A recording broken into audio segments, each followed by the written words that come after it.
Palabras que nunca imaginé escuchar de mi propia hija resonaron en mi sala repleta de familia. Eres el error más grande de mi vida. Ojalá nunca hubiera nacido de ti. 32 personas se quedaron en silencio absoluto.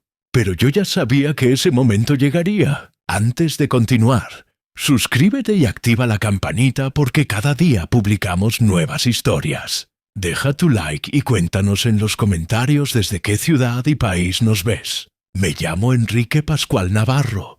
Tengo 68 años y llevo 40 de ellos levantando edificios con estas manos. Empecé como simple obrero en 1964, cargando sacos de cemento bajo el sol implacable de Toledo. No tenía nada más que la camisa sudada pegada a mi espalda y el sueño de construir algo propio.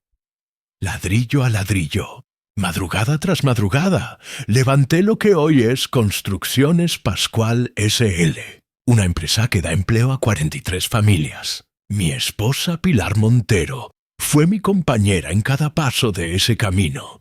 Nos casamos jóvenes en 1978, cuando yo apenas tenía 22 años y ella 20.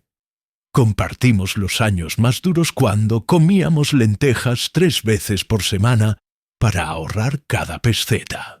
Cuando nació nuestra hija Nuria, en enero de 1982, Pilar me decía siempre: «Enrique, estamos construyendo más que casas, estamos construyendo nuestro futuro». Pero el destino es cruel. En agosto de 2008, un conductor borracho invadió el carril contrario en la carretera de Madrid. Pilar murió instantáneamente. Yo tenía 52 años, Nuria 26. El dolor fue tan profundo que la única forma que encontré de sobrevivir fue sumergirme en el trabajo. 16 horas diarias construyendo, planificando, supervisando obras. Ahora reconozco mi error. Trabajé tanto para no sentir el vacío que descuidé a mi hija justo cuando más me necesitaba. Pero nunca dejé de proveer. Pagué cada euro de su universidad privada en la Universidad Politécnica de Madrid. 5 años de arquitectura que costaron 130.000 euros en total.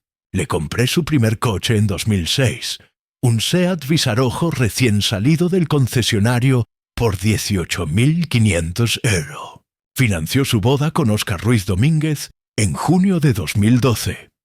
Ceremonia en la catedral, recepción en el Parador, vestido importado de Italia, luna de miel en Maldivas.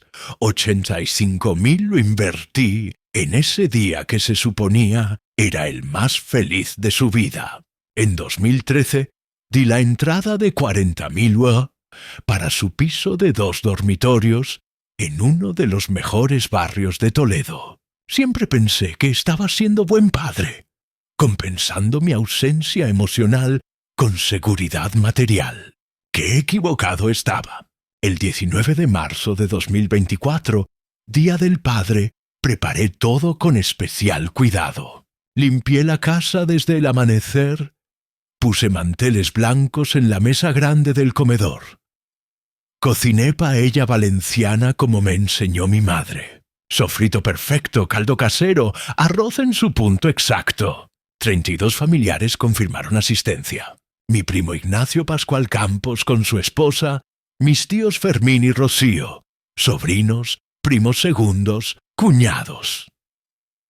Quería que fuera una celebración memorable.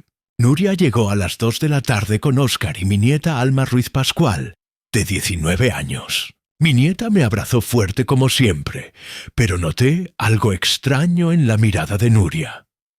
Había una frialdad que no conseguía disimular, una tensión en sus hombros. La comida transcurrió entre risas y conversaciones animadas. Hablamos de fútbol, de política, de los nietos de mis primos. Yo serví la paella con orgullo, viendo cómo todos repetían. A las 5 de la tarde, cuando traje el postre, tarta de Santiago que había encargado en la pastelería El Alcázar, mi primo Ignacio propuso un brindis. Todos levantamos las copas de vino Rioja que había servido minutos antes. Ignacio comenzó por Enrique, un hombre que construyó un imperio con sus propias manos y que siempre espera, interrumpió Nuria. Su voz cortó el aire como un cuchillo. Se puso de pie lentamente. Todos la miramos expectantes. Yo también quiero decir algo. El silencio se instaló en la sala. Óscar le tocó el brazo como intentando detenerla, pero ella se soltó con brusquedad. «Quiero que todos sepan algo», dijo mirándome directamente a los ojos. Su voz temblaba, pero había determinación en cada palabra. «Mi padre es el error más grande de mi vida. Ojalá nunca hubiera nacido de ti, Enrique Pascual». 32 personas dejaron de respirar al mismo tiempo. Las copas quedaron suspendidas en el aire. Mi sobrina pequeña de apenas 8 años empezó a llorar sin entender qué pasaba. La tía Rocío se llevó la mano a la boca conteniendo un grito. Yo me quedé inmóvil en mi silla, la servilleta todavía en mi regazo. Miré a mi hija, esta mujer de 42 años, a quien había criado, educado, amado con cada fibra de mi ser. Y sentí algo que nunca esperé sentir, una calma absoluta. Porque verán, yo ya sabía que esto pasaría. 3 semanas antes había descubierto algo que cambió todo. Y en ese momento, mientras mi familia me miraba con lástima y Nuria esperaba haberme destruido, yo simplemente sonreí suavemente. «Gracias por tus palabras, Nuria», dije con voz tranquila. «Yo también tengo un regalo muy especial para ti hoy». Mientras mi familia murmuraba escandalizándose por las palabras de Nuria, yo permanecía sentado en la cabecera de aquella mesa que había preparado con tanto cariño.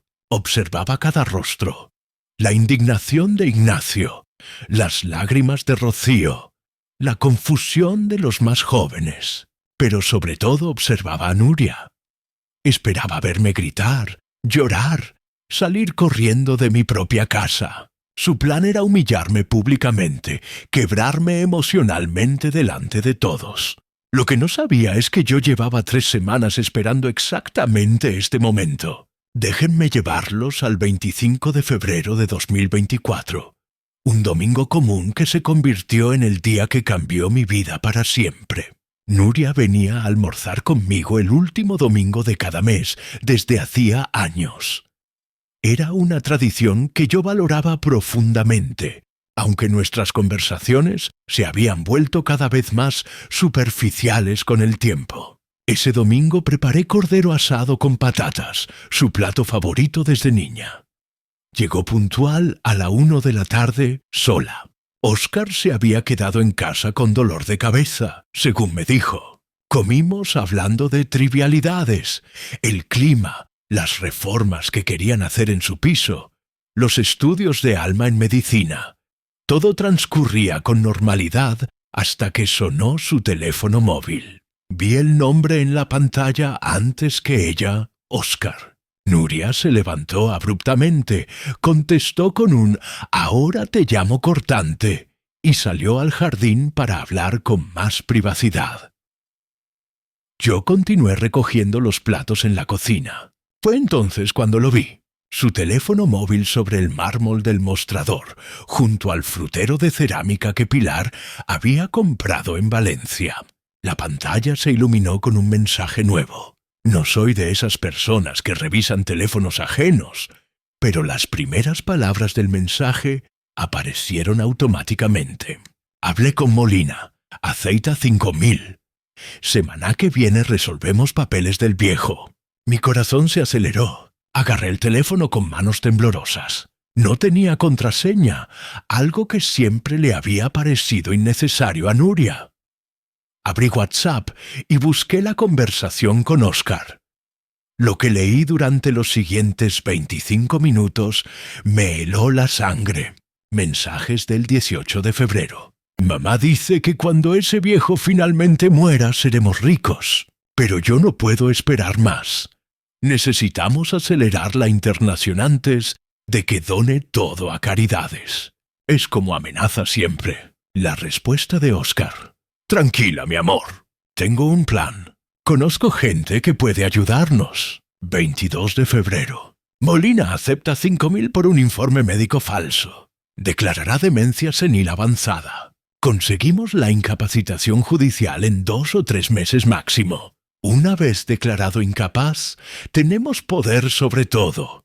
La empresa, las cuentas, las propiedades. Lo metemos en la esperanza y vendemos la casa. Son 500.000 euros limpios. Había docenas de mensajes más.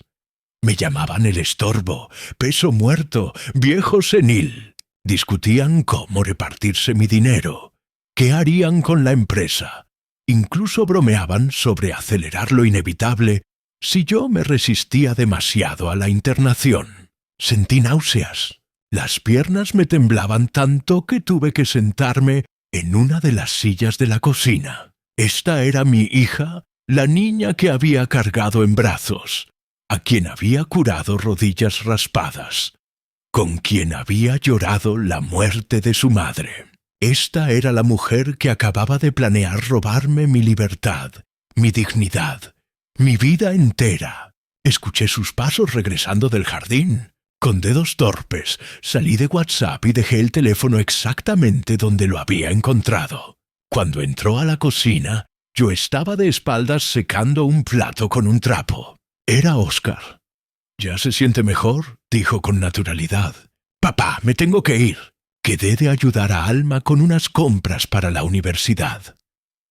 La mentira salió de sus labios con tanta facilidad que me pregunté cuántas más habría dicho a lo largo de los años. La acompañé hasta la puerta, le di un beso en la mejilla, como siempre hacía. Ella ni siquiera me abrazó de vuelta. Cuando cerré la puerta, me apoyé contra ella y dejé que las lágrimas cayeran. Lloré por la hija que creí tener y que tal vez nunca existió realmente. Lloré por Pilar, agradeciéndole no estar viva para presenciar esta traición. Lloré por mí mismo, por haber trabajado toda una vida para terminar siendo visto como un obstáculo, como algo de lo que deshacerse. Pero esas lágrimas solo duraron esa tarde. Al día siguiente, cuando me desperté, algo había cambiado dentro de mí. La tristeza se había transformado en determinación fría y calculada. Si mi propia hija quería jugar sucio, yo jugaría más inteligente. No iba a gritar ni a confrontarla inmediatamente. No iba a darle el espectáculo dramático que tal vez buscaba. Iba a protegerme, a documentar todo, a moverme en silencio como un ajedrecista que ya ve el jaque mate 20 movimientos antes. El 27 de febrero, martes por la mañana, llamé a Rodrigo Vidal Sánchez, mi abogado de confianza desde hace 15 años. «Rodrigo, necesito verte urgentemente y necesito absoluta discreción». Ahora, de vuelta en mi comedor del Día del Padre, con 32 pares de ojos mirándome después de la bomba que Nuria acababa de soltar, yo mantenía esa misma calma que había cultivado durante 3 semanas. «Tengo un regalo muy especial para ti», repetí mirando a mi hija directamente. Nuria parpadeó confundida. Esto no era lo que esperaba. Óscar la agarró del brazo intentando sentarla nuevamente, pero ella se mantuvo de pie desafiante, aunque visiblemente desconcertada. Me levanté despacio de mi silla y caminé hacia donde estaba Alma, mi nieta, sentada cerca de la ventana con lágrimas rodando por sus mejillas. Le puse una mano en el hombro con ternura. «Alma, cariño, ¿podrías hacerme un favor? En mi escritorio, segunda gaveta a la izquierda, hay un sobre marrón grande. ¿Me lo traes, por favor?» Alma asintió sin decir palabra y subió las escaleras hacia mi despacho. El silencio en la sala era tan denso que podía escucharse el tic-tac del reloj antiguo de pared que había pertenecido a mi padre. Mientras Alma subía las escaleras, me serví un vaso de agua del botijo de barro que siempre mantenía fresco en el aparador. Bebí despacio, sintiendo cada gota deslizarse por mi garganta. No tenía prisa. Había esperado 3 semanas para este momento. Podía esperar 3 minutos más. Déjenme contarles qué había en aquel sobre marrón que Alma traía y cómo llegó a existir. El 27 de febrero de 2024, 2 días después de descubrir las conversaciones en el teléfono de Nuria, entré al despacho de Rodrigo Vidal en la calle Mayor. Su secretaria me hizo pasar inmediatamente. Rodrigo es un hombre de 62 años, pelo completamente blanco, gafas de montura dorada y una reputación impecable en Toledo. Nos conocíamos desde que redactó los contratos de mi primera obra importante en 2009. Enrique, por tu voz al teléfono supe que era grave, dijo cerrando la puerta de su despacho. Siéntate y cuéntame todo. Le mostré capturas de pantalla que había tomado de las conversaciones. Había fotografiado cada mensaje comprometedor con mi propio móvil antes de que Nuria regresara del jardín aquel domingo. Rodrigo leyó en silencio, su expresión volviéndose más seria con cada línea. «Santo Enrique, tu propia hija», murmuró finalmente. «Esto es conspiración para fraude, intento de incapacitación ilegal, posiblemente hasta extorsión. Podríamos presentar cargos criminales». «No quiero destruirla legalmente», respondí. «Quiero protegerme y enseñarle una lección que nunca olvide. Quiero que entienda el valor de lo que intentó robar».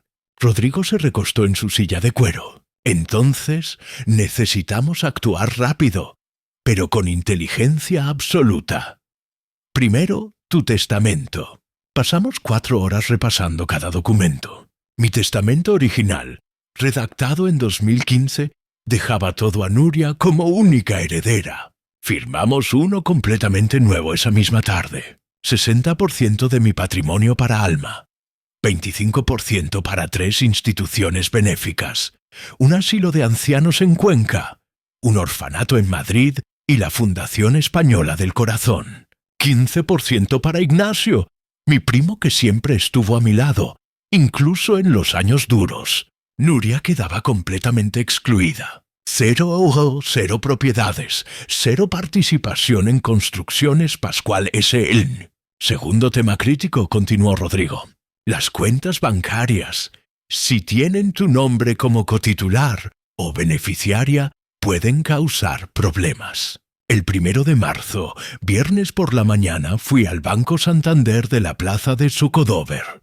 Marcos Ibáñez, mi gestor desde hace 12 años, me atendió personalmente en su oficina privada.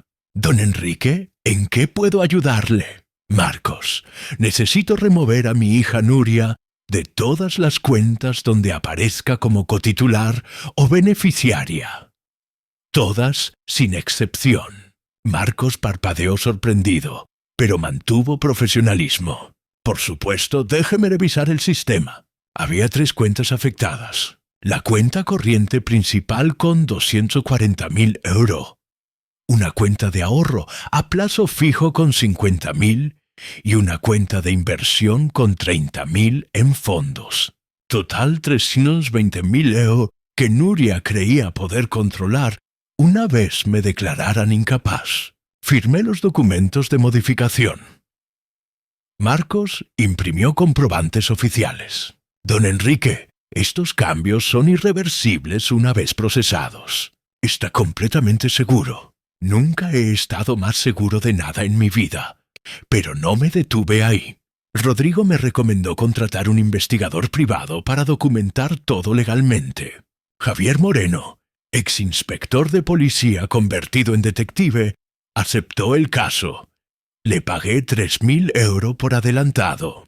En 5 días, Javier me entregó un informe de 27 páginas. Había confirmado las reuniones entre Óscar y el doctor Adrián Molina, un médico con clínica privada en el barrio de Santa Teresa. Molina tenía antecedentes de irregularidades en 2017. Estuvo a punto de perder su licencia por falsificar recetas de medicamentos controlados. «Este Molina es un corrupto conocido», explicó Javier. «Por 5.000 euros te firma cualquier diagnóstico que necesites. Ha trabajado con estafadores que buscan incapacitar a familiares ancianos para robar herencias. Tu hija eligió al criminal perfecto. Entonces tuve una idea arriesgada. Javier, ¿podrías conseguirme el número de teléfono de Molina? 2 días después, desde un teléfono público cerca del mercado de abastos, llamé a la clínica del doctor Molina. Llevaba una pequeña grabadora digital en el bolsillo de mi chaqueta, completamente legal en España, cuando una de las partes conoce que está siendo grabado. Clínica Molina. Buenos días, contestó una recepcionista. Buenos días. Necesito hablar con el doctor sobre un asunto delicado. Un amigo me lo recomendó para un tema de incapacitación familiar. Me pasaron directamente con él. Molina tenía voz ronca de fumador. Dígame, señor, prefiero no dar mi nombre aún. Tengo un problema similar al de un conocido suyo, Óscar Ruiz. Mi padre es un estorbo y necesito declararlo incapaz para manejar su patrimonio. Hubo una pausa. Entiendo. ¿Cuántos años tiene su padre? 73.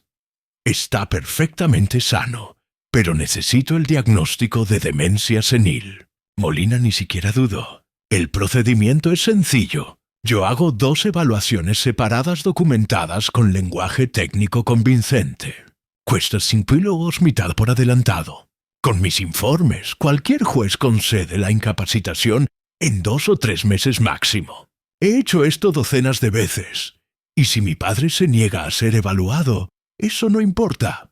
Yo redacto los informes basándome en observaciones conductuales que usted me describe. Nunca necesito ver al paciente realmente.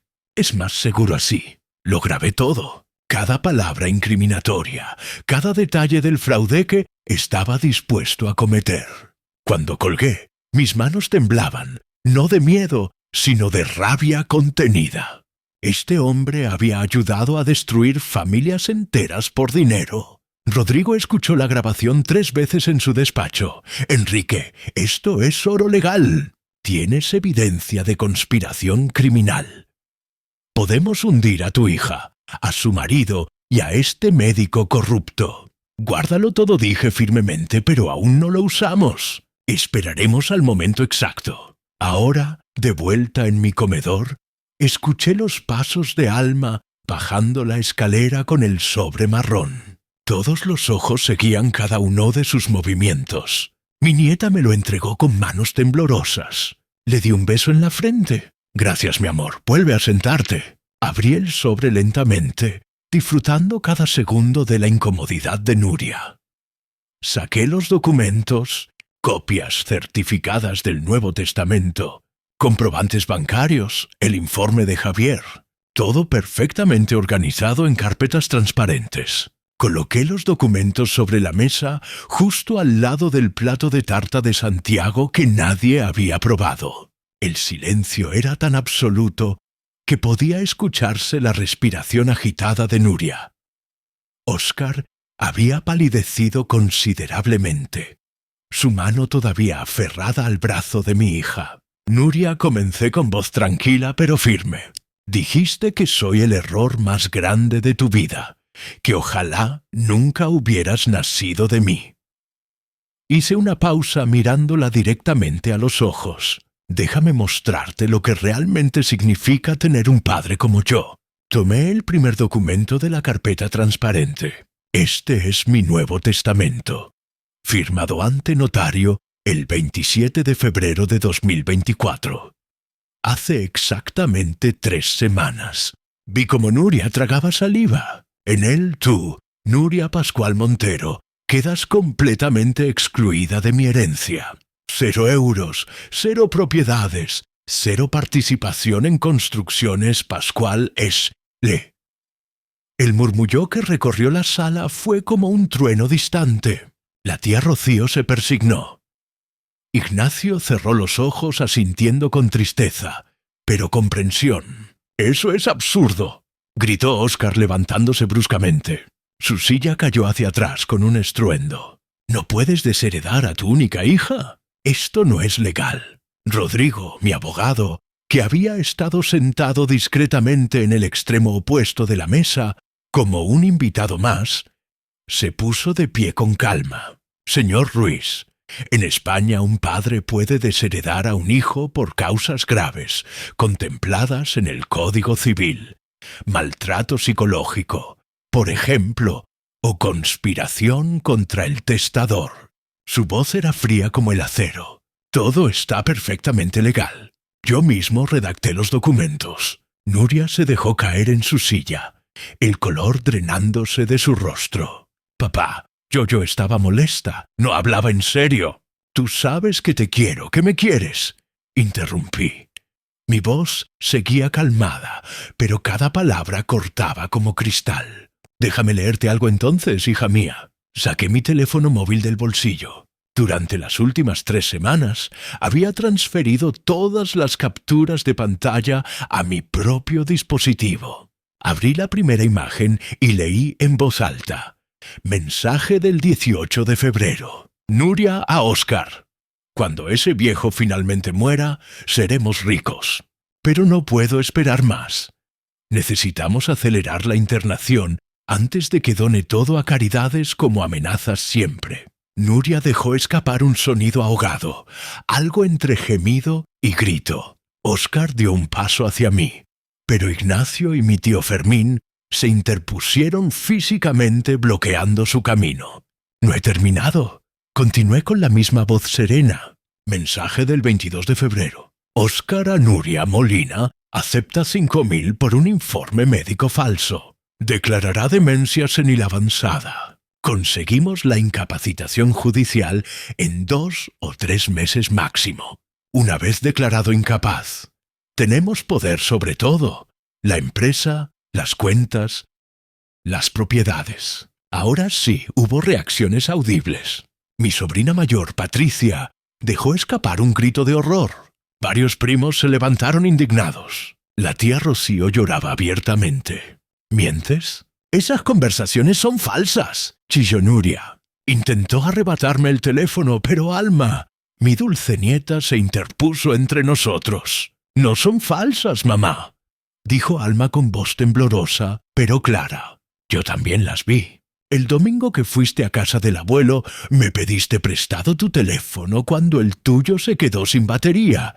¿Recuerdas? Leí algunas de tus conversaciones con Óscar mientras esperaba en el coche. Llevo semanas queriendo decirle al abuelo, pero tenía miedo de destrozar la familia. Lágrimas corrían por sus mejillas. Pero ya veo que tú la destrozaste mucho antes. Nuria miró a su hija como si la viera por primera vez. Alma, tú no entiendes. Las cosas no son como parecen. Entiendo perfectamente, respondió Alma con una firmeza que no le conocía. Entiendo que planeabas robarle todo a tu propio padre, que ibas a encerrarlo en un asilo contra su voluntad, que sobornaste a un médico para que mintiera sobre su salud mental. Mi nieta temblaba entera. Toda mi vida me enseñaste a respetar a los mayores, a valorar la familia. Pero tú no respetas ni valoras nada. Óscar intentó nuevamente avanzar hacia mí, empujando a Fermín. Basta ya de este teatro, viejo manipulador. Estás montando todo esto para victimizarte. Entonces intervino Rodrigo sacando de su maletín de cuero un dispositivo pequeño. Señor Ruiz, antes de continuar con sus acusaciones, tal vez debería escuchar esto. Conectó una grabadora digital a un altavoz portátil que había traído precisamente para esta ocasión. Presionó el botón de reproducción. Mi propia voz sonó en la sala ligeramente distorsionada por el teléfono público. Necesito hablar con el doctor sobre un asunto delicado. Un amigo me lo recomendó para un tema de incapacitación familiar. Luego la voz ronca de Molina. El procedimiento es sencillo. Yo hago 2 evaluaciones separadas, documentadas con lenguaje técnico convincente. Cuesta 5.000 o mitad por adelantado. Con mis informes cualquier juez concede la incapacitación en 2 o 3 meses máximo.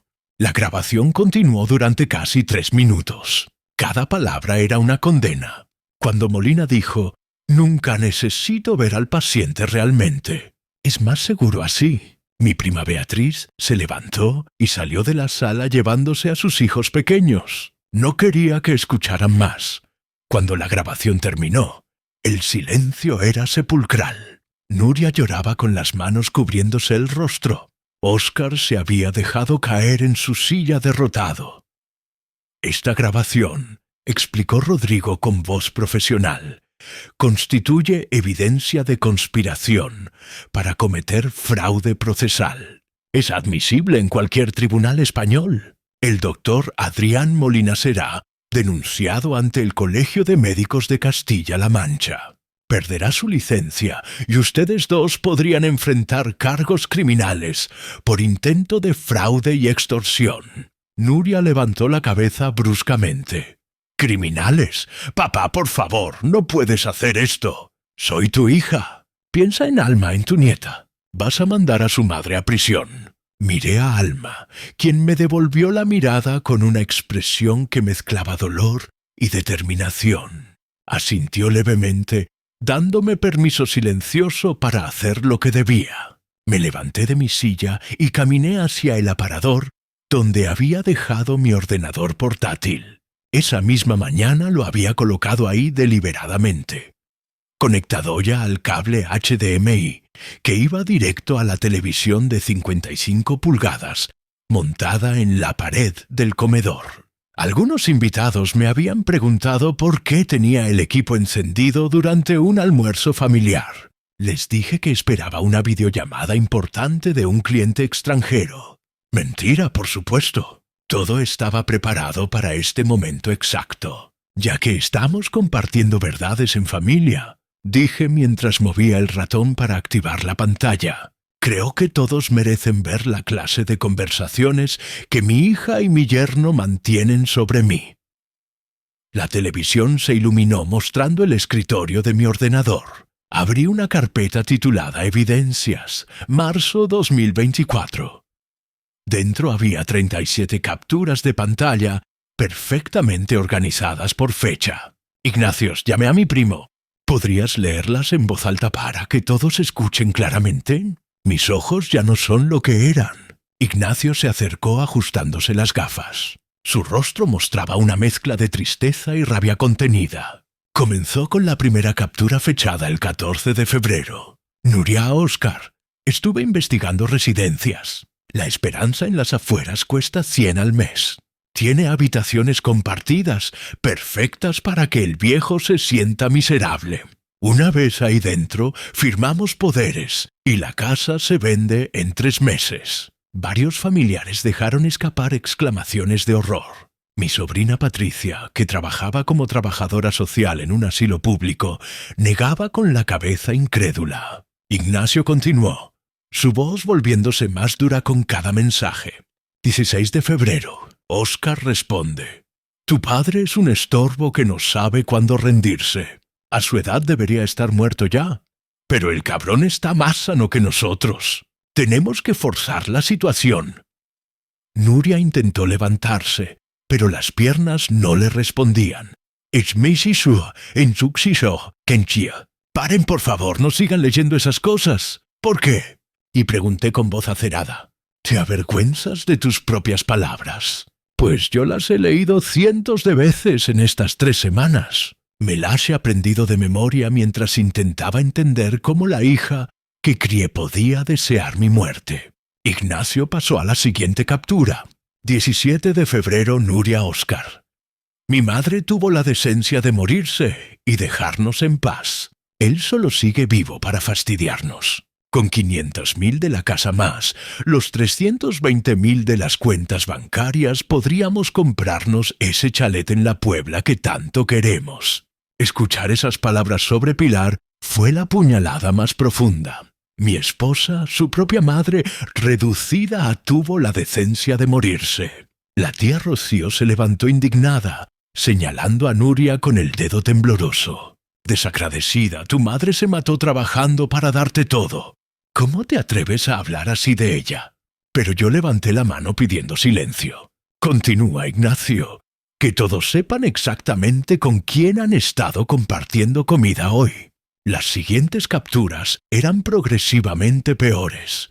Planes detallados sobre cómo convencer a un juez de mi supuesta demencia, listas de síntomas falsos que inventarían, discusiones sobre qué hacer con mis empleados una vez controlaran la empresa, despedir a la mitad para reducir costos, vender terrenos que yo había comprado como inversión a largo plazo. En una captura del 21 de febrero, Oscar escribía: «Una vez incapacitado, podemos vender construcciones Pascual Puntur. Conozco inversores chinos que pagan bien por empresas establecidas. No nos importa lo que pase con los trabajadores después. Mi empresa, 40 años construyéndola, 43 familias que dependían de esos salarios, y ellos planeaban destruirlo todo por dinero rápido». Ignacio leyó 22 mensajes en total. Con cada uno veía cómo mis familiares miraban a Nuria y Oscar con creciente repulsión. Algunos lloraban abiertamente, otros simplemente negaban con la cabeza, incapaces de procesar tanta crueldad. La última captura era del 24 de febrero, un día antes de que descubriera todo. Nuria había escrito: «Mañana voy a almorzar con él. Seguiré fingiendo que me importa, que me preocupa su salud, que lo quiero. Es asqueroso, pero necesario hasta conseguir lo que necesitamos». Cuando Ignacio terminó de leer esa última frase, se volvió hacia Nuria con lágrimas en los ojos. «Eres mi sobrina, te vine a hacer. Te cargué en brazos cuando eras bebé. ¿Cómo pudiste convertirte en esto?». Nuria sollozaba incontrolablemente ahora, el maquillaje corrido manchando su blusa blanca. Nosotros teníamos deudas. Oscar perdió dinero en inversiones malas. «Necesitábamos dinero», la interrumpí. Mi voz seguía calmada, pero cada palabra goteaba desprecio. «Te di todo, absolutamente todo. Universidad privada, coche nuevo, boda de ensueño, entrada para tu piso. ¿Sabes cuánto gasté en ti a lo largo de tu vida? Más de 400.000 euros si sumo cada regalo, cada ayuda, cada capricho que cumplí. Me acerqué a ella lentamente, pero nunca fue suficiente, ¿verdad? Porque nunca aprendiste el valor real de las cosas. Todo te llegó fácil. Nunca trabajaste 16 horas bajo el sol. Nunca te rompiste la espalda cargando materiales. Nunca arriesgaste tus ahorros en un proyecto que podía arruinarte». Oscar finalmente encontró su voz, aunque temblaba. «Usted no entiende la presión de vivir en esta ciudad. Las apariencias que hay que mantener. Los gastos apariencias». Casi me reí. «Gastáis 100 euros al mes comiendo en restaurantes caros. Nuria se compró un bolso de marca de 2.000 euros el año pasado. Vi la factura cuando me pediste que te prestara dinero para reparaciones del piso en diciembre. Usaste mi dinero para lujos mientras planeabas robarme mi libertad. Tomé el mando de la televisión y apagué la pantalla. Las imágenes desaparecieron, pero las palabras quedaban flotando en el aire, imposibles de borrar. «Hay una cosa más que todos deben saber», anuncié regresando a mi lugar en la cabecera. «Rodrigo, si eres tan amable, mi abogado sacó otro documento de su maletín.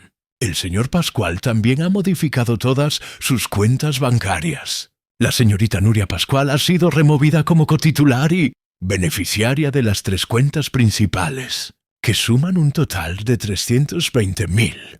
Ya no tiene acceso a nada». Me senté, nuevamente en mi silla, sintiendo el peso de 68 años sobre mis hombros. Miré los rostros de mi familia reunida, algunos con compasión, otros con rabia hacia Nuria, todos esperando mis siguientes palabras. Necesitaba hacerles entender no solo lo que había descubierto, sino cómo habíamos llegado hasta aquí.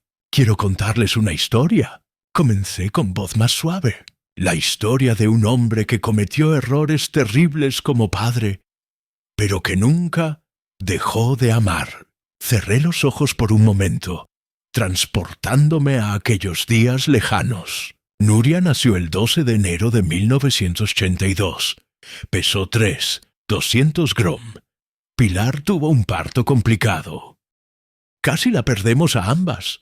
Cuando finalmente me dejaron entrar a la habitación del hospital, y vi a esa criatura diminuta envuelta en mantas rosadas, juré que nunca le faltaría nada. Abrí los ojos y miré directamente a Nuria y cumplí esa promesa. Tal vez demasiado bien. Cuando pedías una muñeca, te compraba 3. Cuando querías ir al cine, alquilaba la sala entera para tu cumpleaños. Cada capricho, cada deseo, cada antojo era satisfecho inmediatamente. Ignacio asintió recordando. Te malcriamos todos. Eras la princesa de la familia. Pero entonces vino agosto de 2008. Continué sintiendo la familiar opresión en el pecho que siempre acompañaba el recuerdo. Pilar salió esa mañana a comprar ingredientes para hacer tu comida favorita. Nuria, ibas a venir a cenar. Un hombre borracho que conducía un camión a 130 km/h cruzó el carril. El impacto fue instantáneo. Los paramédicos dijeron que no sufrió. La sala estaba en completo silencio. Incluso Nuria había dejado de sollozar. Yo tenía 52 años. Acababa de perder al amor de mi vida y no supe cómo manejarlo. Mi voz se quebró ligeramente. Tú tenías 26. Nuria, acababan de ascenderte en tu trabajo de arquitecta. Estabas construyendo tu propia vida. Pensé que no necesitabas a un padre destrozado llorando en tus brazos. Me limpié una lágrima que rodaba por mi mejilla, así que hice lo único que sabía hacer. Trabajar. 16 horas diarias supervisando obras, reuniones con clientes, viajes a Madrid para conseguir contratos. Cada noche caía en la cama tan exhausto que no tenía energía para llorar. Convertí el trabajo en mi refugio, en mi escape. Patricia, mi sobrina, habló suavemente. Todos estábamos preocupados por ti, tío Enrique. Dejaste de venir a las reuniones familiares. Rechazabas invitaciones. Te encerraste en ti mismo.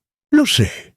Y en ese proceso descuidé a mi hija cuando más me necesitaba. Miré a Nuria nuevamente. Debí estar ahí para ti.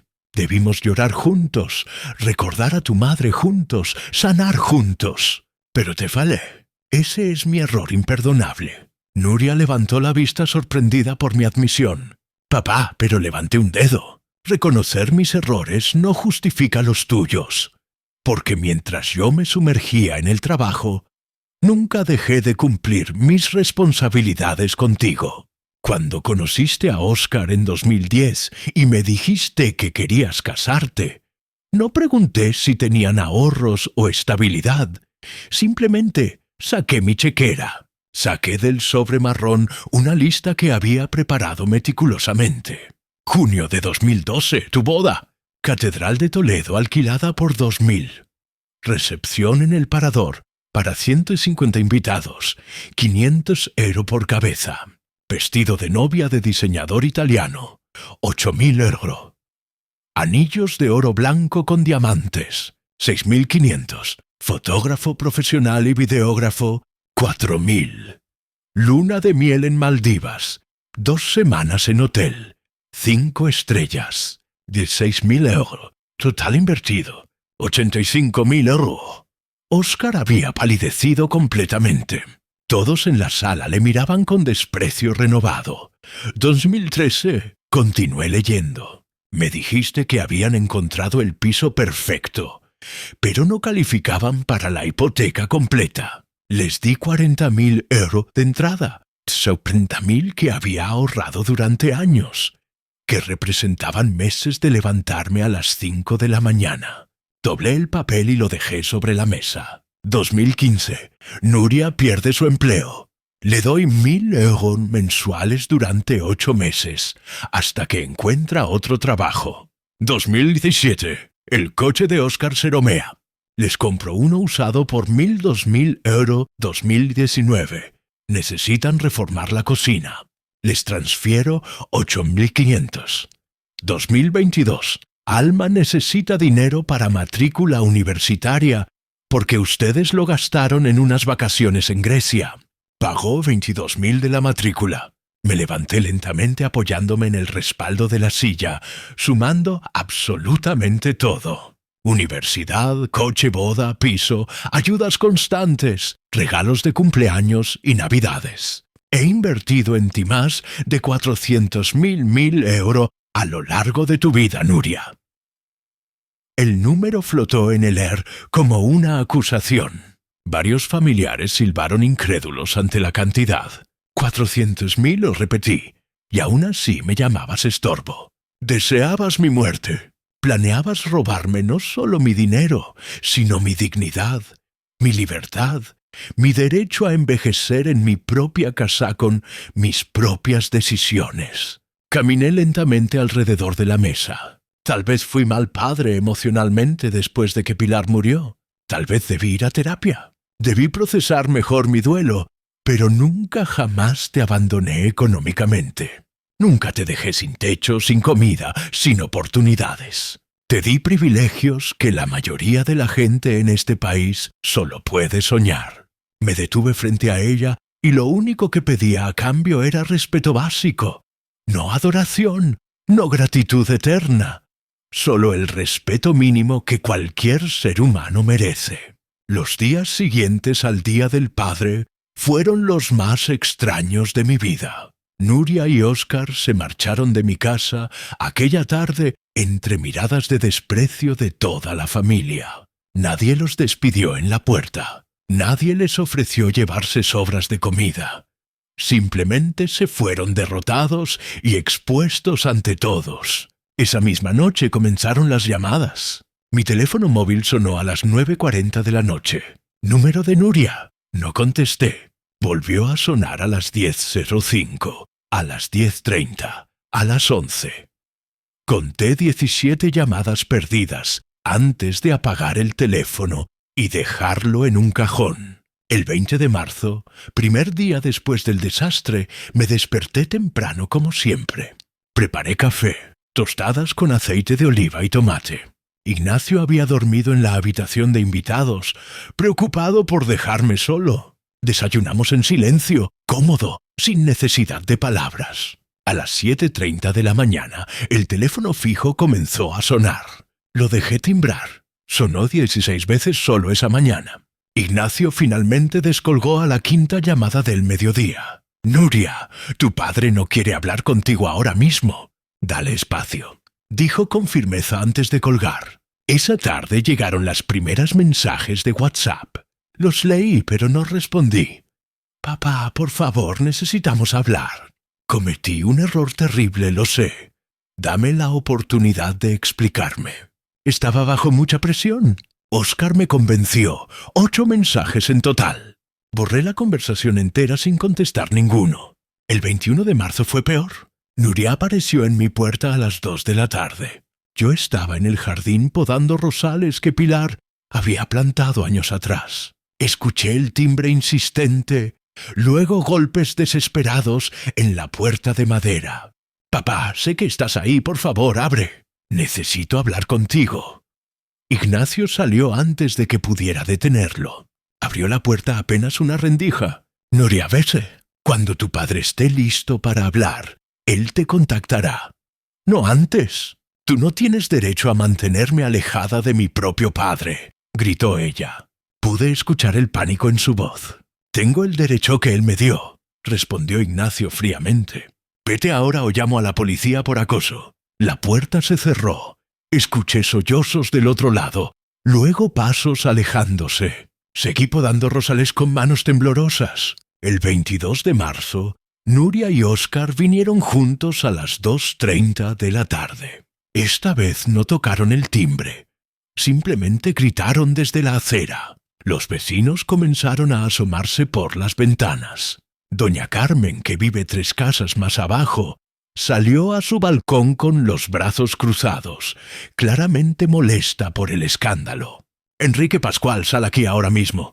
Esto es ridículo», vociferaba Óscar. «Vamos a resolver esto como adultos». Ignacio llamó a la policía local. Llegaron en 10 minutos 2 agentes jóvenes que conocían mi reputación en el barrio. Hablaron con Nuria y Óscar. Les advirtieron sobre alteración del orden público y les pidieron marcharse.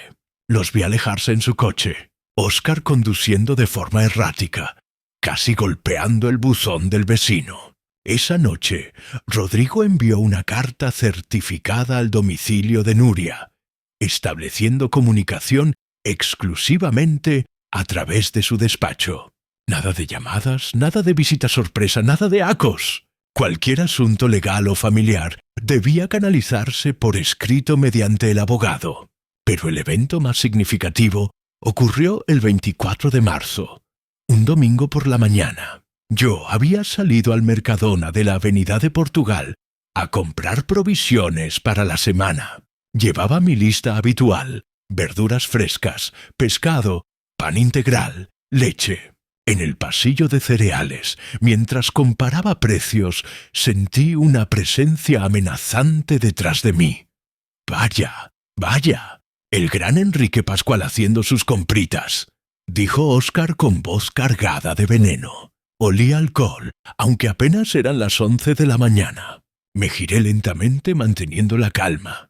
Llevaba en el bolsillo interior de mi chaqueta la pequeña grabadora digital que Rodrigo me había dado específicamente para situaciones como esta. La encendí discretamente presionando el botón a través de la tela. «Óscar, no tengo nada que hablar contigo, pero yo sí tengo mucho que decirte», Viejo de escupió acercándose demasiado. Varios compradores se detuvieron observando la escena. «¿Crees que eres muy listo, verdad? Montando todo ese numerito frente a la familia». «Aléjate de mí», dije con voz firme, pero sin alterarme. «No quiero problemas. Problemas. Aún no sabes lo que son problemas». Sus ojos inyectados de sangre brillaban con rabia descontrolada. «Vas a arrepentirte de humillarnos así. Conozco gente que resuelve problemas, ¿entiendes? Gente que puede hacer que un viejo tenga un accidente muy desafortunado». Dos mujeres mayores, cerca de nosotros, jadearon audiblemente. Un empleado del supermercado comenzó a acercarse. «¿Me estás amenazando, Óscar?», pregunté clara y deliberadamente, asegurándome de que la grabadora captara cada palabra. «Tómalo como quieras, anciano, pero ten cuidado cuando camines solo por la calle. Toledo puede ser peligroso para alguien de tu edad. Sería una pena que tropezaras bajando unas escaleras o que un coche perdiera los frenos cerca de donde paseas». Se inclinó más cerca, su aliento apestando a whisky. «Y no creas que tu abogadito puede protegerte. Hay formas de hacer que la gente desaparezca sin dejar rastro». El gerente del Mercadona llegó en ese momento junto con el empleado de seguridad. «Señor, va a tener que salir del establecimiento inmediatamente», ordenó señalando a Óscar. «Me voy cuando me dé la gana», gruñó Óscar, pero finalmente retrocedió. Antes de marcharse, me señaló con el dedo. «Esto no termina aquí, Enrique. Nos volveremos a ver». Cuando se fue, mis piernas temblaban tanto que tuve que apoyarme en el carrito de compras. El gerente me ofreció agua y una silla en su oficina. Llamé a Rodrigo inmediatamente desde ahí. «Enrique, grabaste todo, cada palabra, amenazas explícitas de violencia física». «Perfecto. Voy directamente a presentar una orden de alejamiento. Con estas amenazas y los testigos del supermercado la conseguiremos hoy mismo». Y así fue. A las 6 de la tarde del 24 de marzo, un juez de guardia emitió orden de alejamiento contra Óscar Ruiz Domínguez. No podía acercarse a menos de 200 metros de mí, mi domicilio o mi lugar de trabajo. Violarlo significaba arresto inmediato. Pero tomé una decisión adicional esa noche, una que tendría consecuencias devastadoras para ellos.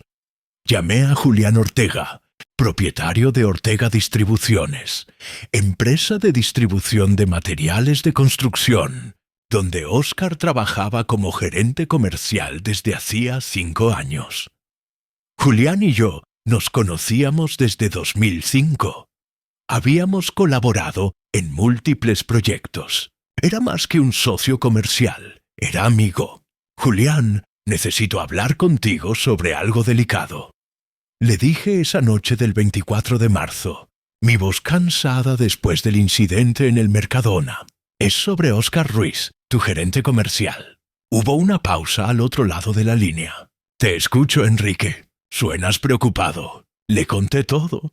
Las conversaciones descubiertas, los planes de internación fraudulenta, las amenazas de esa mañana. Le envié por correo electrónico copias de las capturas de pantalla y la grabación del supermercado. Julián escuchó en silencio absoluto durante casi 20 minutos. Dios mío, Enrique, no tenía idea de que ese hombre fuera capaz de algo así, dijo finalmente. Su voz había cambiado, endurecido. Dame 48 horas. Necesito revisar esto con mi departamento legal. El 28 de marzo recibí una llamada de Julián. Óscar Ruiz ya no trabaja para Ortega Distribuciones. Lo despedí esta mañana con causa justificada. Conducta incompatible con los valores de la empresa y pérdida total de confianza. La carta de despido especifica que no podemos proporcionar referencias laborales positivas bajo ninguna circunstancia. Óscar ganaba 3.200 euros mensuales en ese puesto. Era el único ingreso estable pareja desde que Nuria había dejado su trabajo de arquitecta en 2022, alegando agotamiento profesional. Sin ese salario estaban financieramente arruinados. Pero la vida continuó. Y yo necesitaba enfocarme en lo verdaderamente importante, en quien realmente merecía mi amor y mi inversión. El 5 de abril, 11 días después del desastre familiar, Alma tocó la puerta de mi casa a las 4 de la tarde. Abrí y la encontré con los ojos hinchados de llorar. Una mochila pequeña colgando de su hombro. Abuelo, ¿puedo pasar? Necesito hablar contigo. La abracé en el umbral, sintiendo cómo temblaba entre mis brazos. Siempre serás bienvenida en esta casa, mi niña. Siempre. La llevé a la cocina y preparé chocolate caliente como hacía cuando era pequeña y venía a visitarme los fines de semana. Nos sentamos en el porche trasero, donde las flores de primavera comenzaban a brotar en el jardín que Pilar tanto amaba. «He dejado el piso de mamá», comenzó Alma con voz quebrada. «No puedo seguir viviendo ahí después de todo lo que pasó. Me he mudado temporalmente con mi amiga Carla de la universidad. Nuria sabe que estás aquí». Le dejé una nota. No me atreví a decírselo a la cara. Alma tomó un sorbo de chocolate, sus manos envolviendo la taza como buscando calor. «Abuelo, necesito confesarte algo que me ha estado carcomiendo durante años». Se quedó en silencio por un momento, organizando sus pensamientos.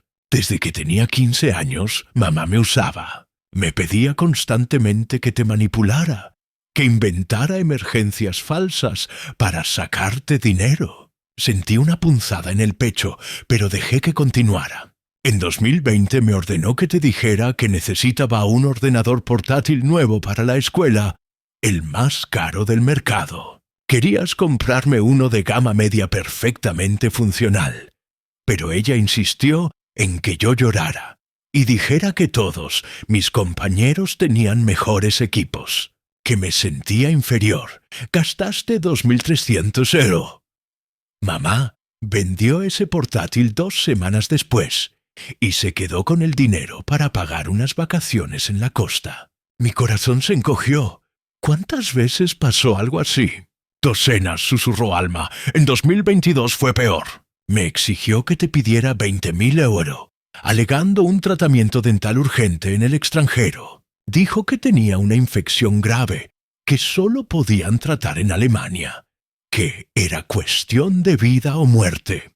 Yo me negué rotundamente. Le dije que eso era robo, que eras mi abuelo, no un cajero automático.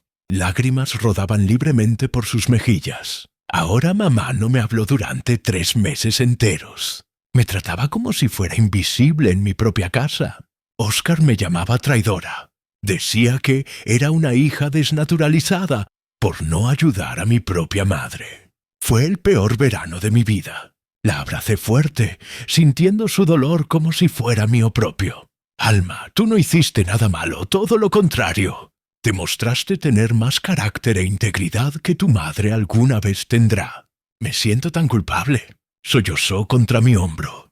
Debí advertirte antes. Debí decirte lo que estaban planeando. Pero tenía miedo de destruir la familia. De que pensarás que estaba exagerando o mintiendo. Escúchame bien, dije tomando su rostro entre mis manos para que me mirara directamente. Tú eres una víctima en todo esto tanto como yo. Te pusieron en una posición imposible. Eras apenas una adolescente enfrentando la manipulación de dos adultos. No tenías las herramientas ni el poder para detenerlos. Nos quedamos así un largo rato abrazados en el porche mientras el sol comenzaba a descender.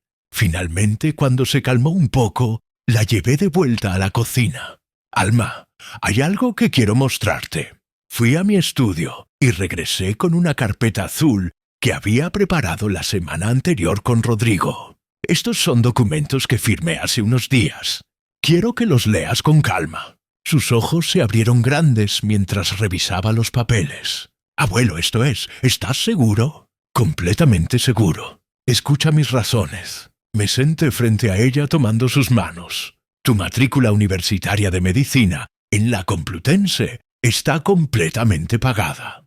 Los 6 años completos son 100 € mensuales durante 72 meses. Total 86.400 €. Ya está depositado en una cuenta de fideicomiso que solo puede usarse para gastos educativos. Abuelo, no puedo aceptar. Déjame terminar. Interrumpí suavemente. Además, recibirás una transferencia mensual de 1.500 € para tus gastos de vida. Comida, transporte, libros, lo que necesites. Quiero que te concentres únicamente en tus estudios. Que no tengas que trabajar medio tiempo en cafeterías como tantos de tus compañeros. Alma lloraba nuevamente, pero estas eran lágrimas diferentes. Y hay una cosa más. Saqué unas llaves del bolsillo de mi camisa. ¿Recuerdas ese edificio cerca del campus de Moncloa que visitamos el año pasado? Compré un piso allí, 60 metros, un dormitorio, cocina equipada, baño completo. Está a tu nombre, completamente pagado, 190.000 €, abuelo. Eso es una fortuna. No puedo. Si puedes y lo harás. Mi voz se volvió más firme. Alma, tú representas todo lo que es bueno en esta familia. Resiste. La corrupción de tu madre. Mantuviste tu integridad cuando era más fácil simplemente obedecer y beneficiarte. Eso merece ser recompensado, ser cultivado, ser protegido. La abracé nuevamente. La verdadera riqueza no está en acumular dinero, mi niña. Está en invertirlo en las personas correctas, en quienes genuinamente lo valoran, lo respetan, lo honran. Tú eres mi mejor inversión. Siempre lo has sido. Los meses siguientes fueron testigos del colapso total de la vida que Nuria y Óscar habían construido sobre mentiras y expectativas falsas. Yo no busqué información activamente sobre su situación, pero Toledo es una ciudad pequeña donde las noticias viajan rápido, especialmente cuando involucran escándalos familiares. Fue a mediados de julio, 3 meses y medio después del Día del Padre, cuando recibí la llamada de Isabel Guerrero. Isabel administraba el edificio de apartamentos donde Nuria y Óscar alquilaban su piso de 2 dormitorios en el barrio de Santa Bárbara. La conocía de la Cámara de Comercio de Toledo, donde coincidíamos en eventos empresariales. Don Enrique, lamento molestarlo con esto. Comenzó Isabel con voz incómoda. Pero creo que debería saberlo, aunque entiendo que las relaciones familiares son complicadas. Su hija y su yerno llevan 3 meses sin pagar el alquiler. Son 1.100 € mensuales. Acumulan 300 € de deuda. He iniciado el proceso de desahucio. Gracias por informarme, Isabel. Respondí con calma, pero no intervendré. Las decisiones tienen consecuencias. Escuché su suspiro de alivio. Probablemente temía que le pidiera clemencia. Lo entiendo perfectamente, don Enrique. Solo quería que lo supiera por respeto. A través de los siguientes días fui conociendo más detalles. Mi prima Beatriz vio a Nuria en una tienda de segunda mano vendiendo ropa y accesorios. Mi vecino Antonio me contó que había visto muebles caros siendo cargados en una furgoneta desde el portal de su edificio. Ignacio, quien mantenía contacto ocasional con algunos conocidos comunes, me informó lo peor. Enrique, ¿recuerdas ese sofá italiano que les regalaste para su aniversario hace 4 años? El de piel color crema que costó 5.000 euros. Lo vendieron por 100 en una página de compraventa online. Vi el anuncio por casualidad.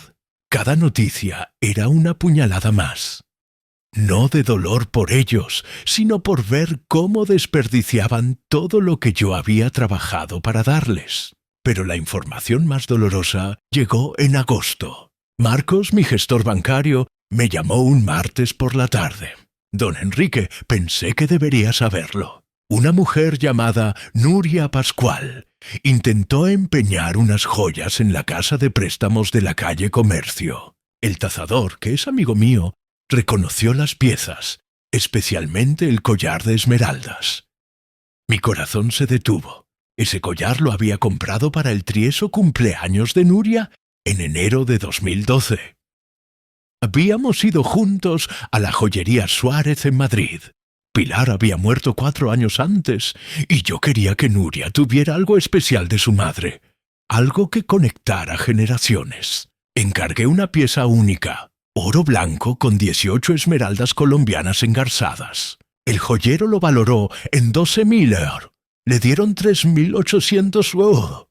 Continuó Marcos con voz triste, una cuarta parte de su valor real. El tazador intentó explicarle que era una pieza única, que debería buscar mejores ofertas, pero ella dijo que necesitaba el dinero urgentemente. Esa noche no pude dormir. Imaginaba a Nuria entrando a esa casa de empeños, desesperada, entregando el collar que había significado tanto. Un collar que debió ser reliquia familiar, pasando de ella a Alma algún día.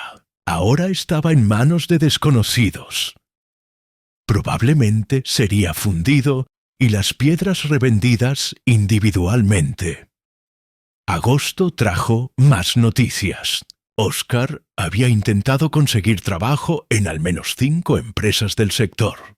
Todas le rechazaron.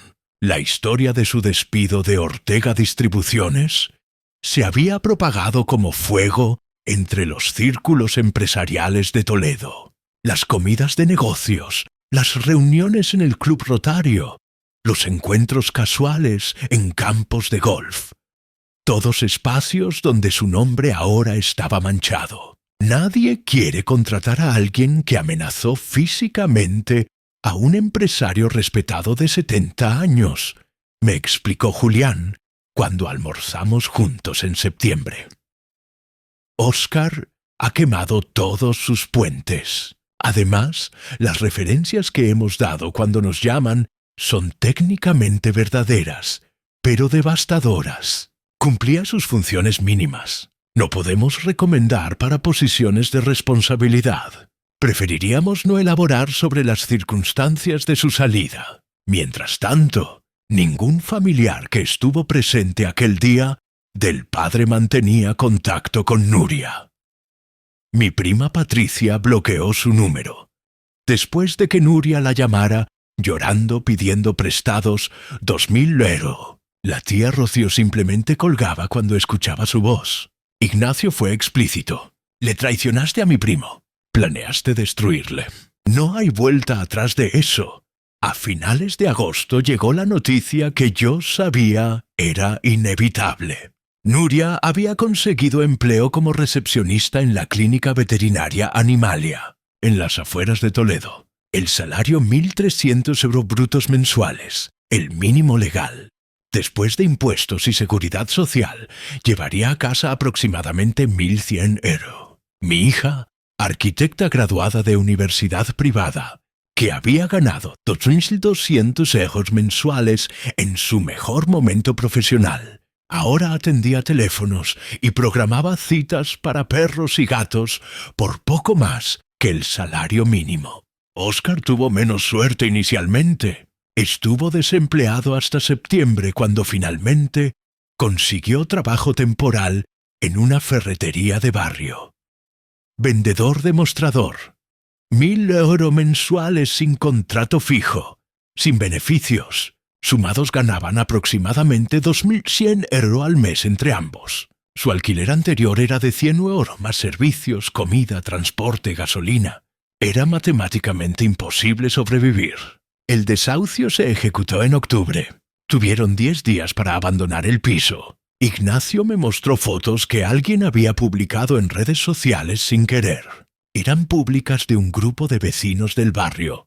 Mostraban a Nuria y Óscar cargando cajas hacia un coche prestado. Se habían mudado a una pensión en el barrio de Palomarejos, la zona más económica de Toledo. Un cuarto alquilado por 400 € mensuales.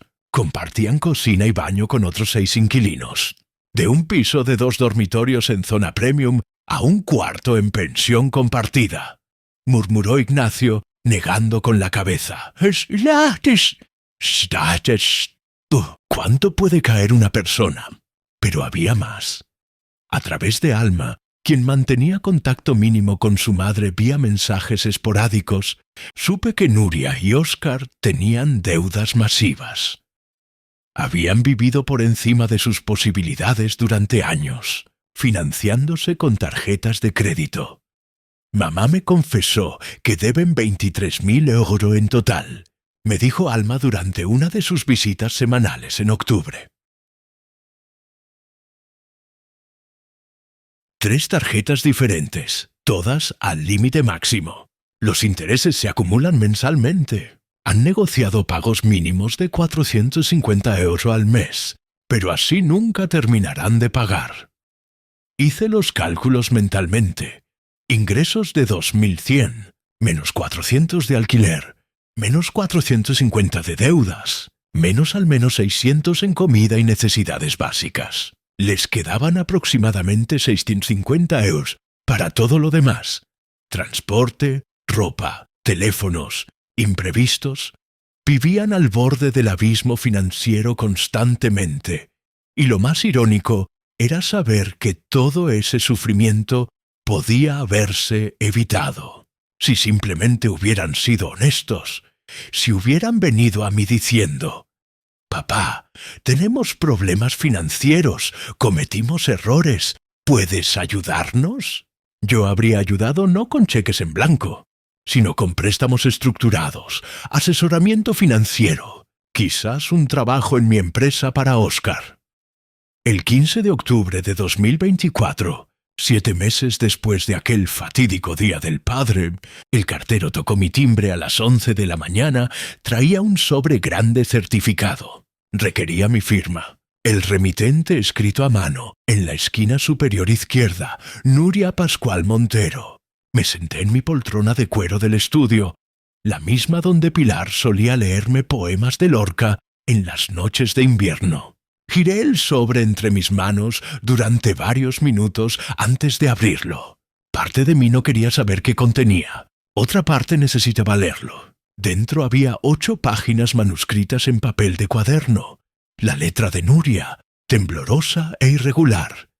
Tan diferente de su caligrafía perfecta de arquitecta. Manchas circulares delataban dónde las lágrimas habían caído sobre la tinta. «Papá», comenzaba, «ni siquiera, querido papá, solo papá», como si ya no tuviera derecho a las formalidades del afecto.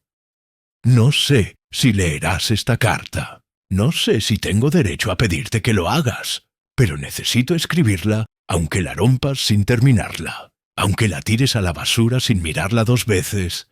Necesito intentar explicar lo inexplicable, disculparme por lo imperdonable. Continué leyendo. Cada palabra era una confesión desgarradora. Tienes razón en todo lo que dijiste aquel día. Fui una hija horrible, malagradecida, cruel, codiciosa. No hay palabra lo suficientemente dura que no merezca. Durante estos 7 meses he revivido ese momento miles de veces. Las palabras que te dije delante de toda la familia. Eres el error más grande de mi vida. ¿Cómo pude? ¿Cómo pude decirle eso al hombre que sacrificó todo por mí? Describía su situación actual con brutal honestidad. El cuarto en la pensión, donde el agua caliente funcionaba solo 3 horas al día, el olor a humedad que nunca se iba de su ropa, los turnos dobles que ahora hacía, recepcionista veterinaria por las mañanas, telefonista en un despacho de contabilidad por las noches, para sumar 2.000 euros mensuales que desaparecían inmediatamente en deudas y supervivencia. He perdido 15 kilos. Mi cabello se cae en mechones por el estrés. Tengo 32 años en mi documento de identidad, pero me veo de 50 en el espejo. Pero esa no es la peor parte, papá. Lo peor es saber que cada segundo de este sufrimiento es merecido. Es justicia, es lo que gané con mis propias acciones. Explicaba cómo Óscar había sido la influencia tóxica inicial, cómo sus problemas de juego y malas inversiones los habían hundido en deudas desde 2019. Como él sugirió primero lo de la internación fraudulenta, pero inmediatamente reconocía: «Pero yo no soy víctima de Óscar». Podía haberle dicho que no. Podía haber venido a ti honestamente pidiendo ayuda. En cambio, elegí el camino de la traición porque era más rápido, porque pensé que podría salirme con la mía, porque dejé que la codicia aplastara cualquier vestigio de decencia que mamá me enseñó. Describía el proceso de divorcio iniciado en septiembre. Óscar había aceptado firmarlo sin pelear. No tenía nada que dividir, excepto deudas. Él se había mudado con un amigo en Madrid. Ella permanecía en Toledo, aferrada a los restos quemados de su vida. Trabajo 14 horas diarias, 6 días a la semana. Gano menos en un mes de lo que tú gastabas en uno de mis caprichos cuando era adolescente, como arroz y lentejas. 5 codías de 7. He vendido todo lo que tenía valor, joyas, ropa de marca, hasta los muebles que me regalaste. El collar de esmeraldas de mamá. Aquí la tinta se corría más, como si hubiera llorado intensamente mientras escribía. Empeñé el collar de mamá por 300-800 euros. La pieza que tú compraste especialmente para conectarme con ella. La reliquia que debía pasar a Alma algún día. Lo vendí por una fracción de su valor para pagar deudas de tarjetas que usé, comprando tonterías que no necesitaba.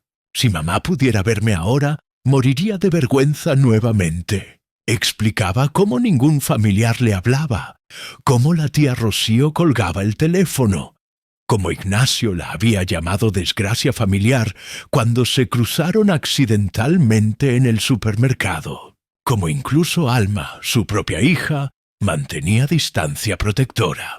Alma me envía mensajes cada 2 semanas, breves, correctos, fríos. Me cuenta que está feliz en la universidad, que vive en un piso precioso cerca del campus, que sus notas son excelentes. No menciona tu nombre, pero sé que todo eso viene de ti. Sé que estás cuidando de ella como siempre cuidaste de mí, como yo nunca valoré. Luego venía la parte que más me conmovió. He comenzado terapia. Bueno, terapia es una palabra elegante para las sesiones gratuitas del Centro de Salud Mental Público, donde nos sentamos 8 personas en círculo compartiendo por qué nuestras vidas se desmoronaron. Pero me ayuda, me obliga a confrontar quién me convertí. La terapeuta dice que crecí con síndrome de princesa. Todo dado, nada ganado, expectativas ilimitadas, sin responsabilidad correspondiente. Reconocía que después de la muerte de Pilar, mi retirada emocional la había herido profundamente, pero admitía que convirtió ese dolor en excusa para justificar comportamiento terrible durante años. Usé tu ausencia emocional como permiso para tratarte como cajero automático, como si los euros que dabas pudieran compensar los abrazos que no recibí. Pero ahora entiendo que estabas sufriendo de maneras que yo, egoísta e inmadura, no podía comprender. Perdiste al amor de tu vida y en lugar de dejarte llorar conmigo, te exigí que siguieras funcionando perfectamente como proveedor mientras yo jugaba a ser víctima. La carta continuaba durante 6 páginas más. Detalles de su transformación forzada, cómo aprendió a presupuestar cada euro, cómo valoraba ahora un plato de comida caliente, cómo entendía finalmente lo que significaba trabajar hasta que te duelen los huesos. No te escribo pidiendo dinero, papá. No te escribo pidiendo que me reintegres a tu testamento. No espero recuperar nada de lo que justamente me quitaste. Escribo solo para decirte que finalmente, dolorosamente, he aprendido la lección, el valor real de las cosas, el significado del sacrificio, la importancia del respeto. Terminaba con palabras que me rompieron. Si pudiera volver atrás, cambiaría todo. Te abrazaría más fuerte cuando mamá murió. Trabajaría para ganarme mis propias cosas. Te trataría con la reverencia que mereces. Pero no puedo volver atrás. Solo puedo vivir hacia adelante siendo mejor persona de la que fui. No para recuperar tu amor. Eso lo perdí para siempre, sino porque finalmente entiendo que debía haberlo hecho siempre. Te amo, papá. Siempre te amé, aunque te traté como si no. Perdóname si puedes. Olvídame si no puedes. Pero sé que intenté decir lo que debía haber dicho hace décadas. Gracias por todo. Lo siento por todo. Tu hija, Nuria. Doblé la carta con manos temblorosas. Lágrimas silenciosas rodaban por mis mejillas arrugadas. Lloré por la hija que pudo haber sido, por el tiempo perdido, por las lecciones aprendidas demasiado tarde y de la manera más dura posible. Pasé 3 días leyendo y releyendo aquella carta. Cada vez encontraba nuevos matices, nuevos significados entre las líneas escritas con mano temblorosa. El 18 de octubre, finalmente me senté en mi escritorio con mi pluma Mont Blanc, la misma que había usado para firmar mi primer contrato importante en 1993. Comencé a escribir mi respuesta. Nuria, escribí.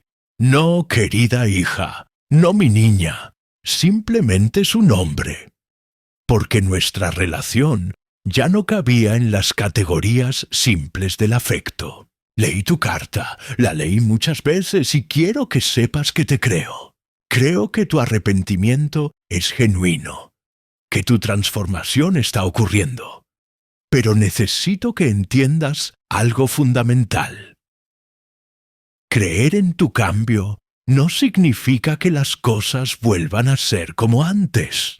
Continué escribiendo durante 2 páginas, eligiendo cada palabra con el mismo cuidado que había usado durante 40 años, diseñando estructuras que debían sostenerse contra viento y tiempo. Te amo, eso nunca cambiará.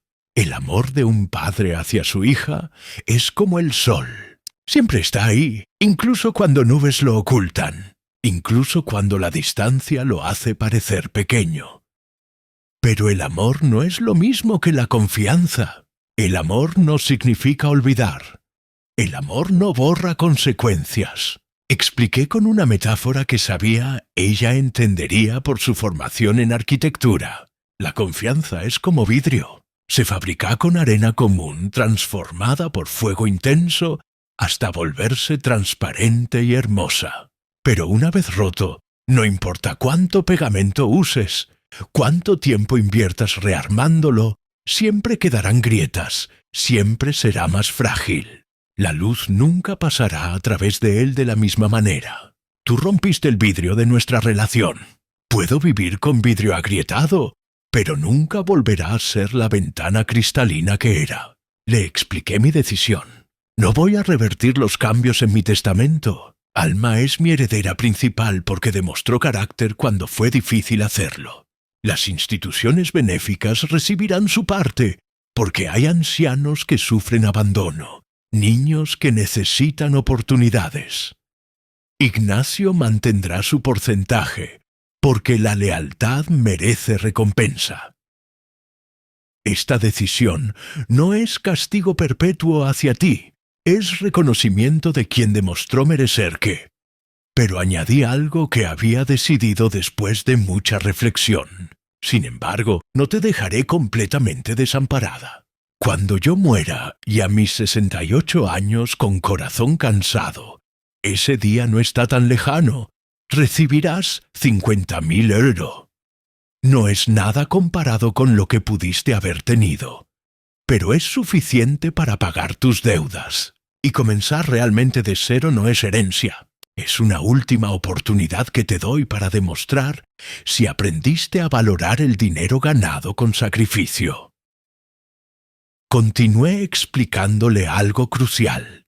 El mejor regalo que puedo darte ahora no es dinero, es la oportunidad de construir tu propia vida sin muletas. Cada euro que ganes trabajando te enseñará más que todos los regalos que te di en 42 años.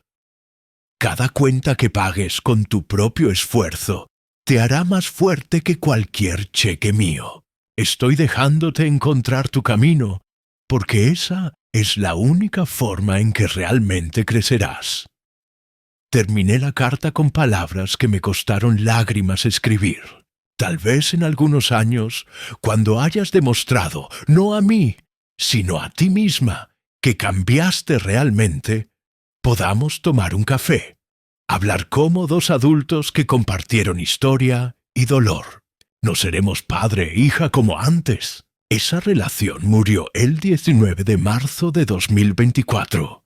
Pero quizás podamos ser dos personas que se respetan mutuamente, que entienden las heridas del otro, que coexisten en paz. Ese es mi deseo para el futuro. No reconciliación completa, eso sería mentira, sino paz mutua, respeto ganado, amor maduro que acepta cicatrices permanentes. Cuídate, trabaja duro, sé mejor. Con afecto complicado pero eterno, tu padre. Envié la carta certificada ese mismo día.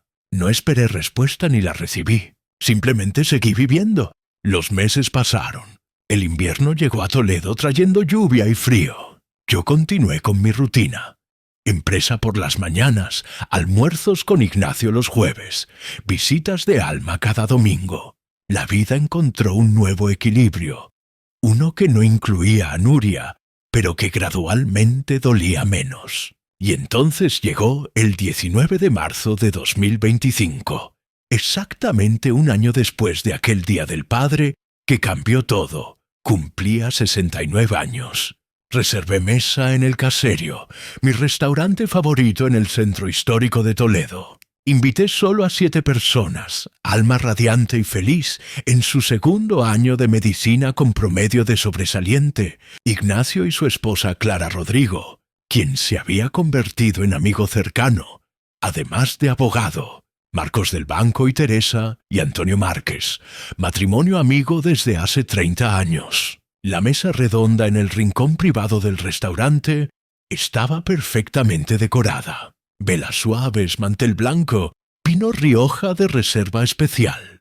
Pedimos cordero asado, especialidad de la casa, con patatas confitadas y verduras de temporada. Durante la cena compartimos historias, risas genuinas, recuerdos alegres. Alma nos contó sobre sus prácticas en el hospital, casos interesantes que estudiaba.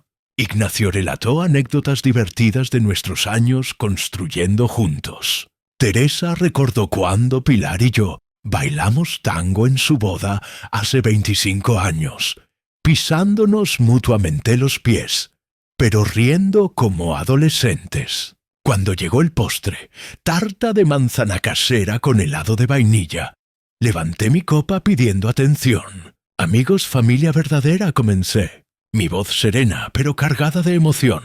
Este último año fue el más difícil y transformador de mi vida. Aprendí lecciones que esperaba nunca tener que aprender sobre traición, sobre límites, sobre la diferencia entre amar a alguien y permitirles destruirte. Hice una pausa saboreando el momento, pero también aprendí sobre quién merece realmente mi inversión emocional. Alma, mi nieta perfecta, mi orgullo infinito. Ignacio, hermano en todo menos sangre. Rodrigo, protector de mi dignidad, todos ustedes, quienes estuvieron presentes cuando importaba. Entonces revelé la decisión que había tomado en febrero y mantenido en secreto hasta ese momento. En enero de este año doné 200.000 euros al residencial de ancianos La Esperanza. Chatos, varios jadeos audibles. Sí, exactamente el lugar donde Nuria planeaba internarme contra mi voluntad. Pero no lo hice por ironía o venganza. Lo hice porque ese dinero financió una renovación completa. Nuevas habitaciones individuales con baños privados, equipo médico moderno, personal capacitado en cuidados geriátricos dignos, sala de actividades, jardín terapéutico, cocina que prepara comida de verdad en lugar de papillas insípidas. Alma tomó mi mano, lágrimas brillando en sus ojos. «Abuelo, eso es hermoso». La ala nueva se inauguró el 25 de enero. Continúo. Se llama Pilar Montero. Sala de la Dignidad. Hay una placa de bronce en la entrada, con una frase que elegí personalmente. Dedicado a todos los ancianos que merecen respeto absoluto en su vejez. Que ningún padre o madre sufra abandono de los hijos que criaron con amor. El simbolismo era perfecto. Transformé el lugar de mi humillación planeada en monumento a la dignidad humana. Convertí el arma de Nuria contra mí en herramienta para ayudar a personas vulnerables. Alma me ha contado que Nuria está genuinamente cambiando. Agregué suavemente. Trabaja duramente, asiste a terapia. Vive modestamente, está pagando sus deudas poco a poco. Parte de mí se alegra, parte de mí siempre la amará. Pero mantengo mi distancia porque algunas heridas, aunque sanen, dejan cicatrices permanentes que duelen al tocarlas. Miré a cada rostro alrededor de la mesa. Hoy celebro no solo cumplir 69 años. Celebro haber aprendido mi valor propio, haber establecido límites saludables, haber invertido en quienes genuinamente lo merecían. Ese día del padre hace un año me rompió. Pero de esos fragmentos reconstruí un hombre más sabio, más fuerte, más consciente de lo que realmente importa. Levanté mi copa bien alto. Brindo por la vida vivida con dignidad, por el amor que no se deja pisotear, por el futuro construido con quienes verdaderamente valoran lo que das, por las lecciones aprendidas aunque duelan, y por todos ustedes, mi familia elegida, mi tesoro verdadero. Todos levantaron sus copas. El cristal tintineó en armonía perfecta. Bebimos mientras las velas parpadeaban suavemente, proyectando sombras danzantes en las paredes antiguas de aquel restaurante que había visto tanto de la historia de Toledo. Alma se inclinó y me susurró al oído: «Estoy tan orgullosa de ti, abuelo. Eres el hombre más fuerte que conozco». Sonreí sintiendo paz profunda que no había experimentado en décadas. El dolor no había desaparecido completamente. Probablemente nunca lo haría, pero había aprendido a vivir con él, a transformarlo en sabiduría, en lugar de amargura. Afuera, la lluvia comenzaba a caer suavemente sobre las calles empedradas de Toledo. Pero dentro del caserio, rodeado de quienes realmente importaban, yo estaba cálido, completo y finalmente en paz conmigo mismo. Si esta historia te ha gustado, apóyanos con un like, suscríbete al canal y déjanos tus opiniones en los comentarios. Para escuchar la siguiente historia, haz clic en la caja que aparece a la izquierda. Gracias por acompañarnos. Ya.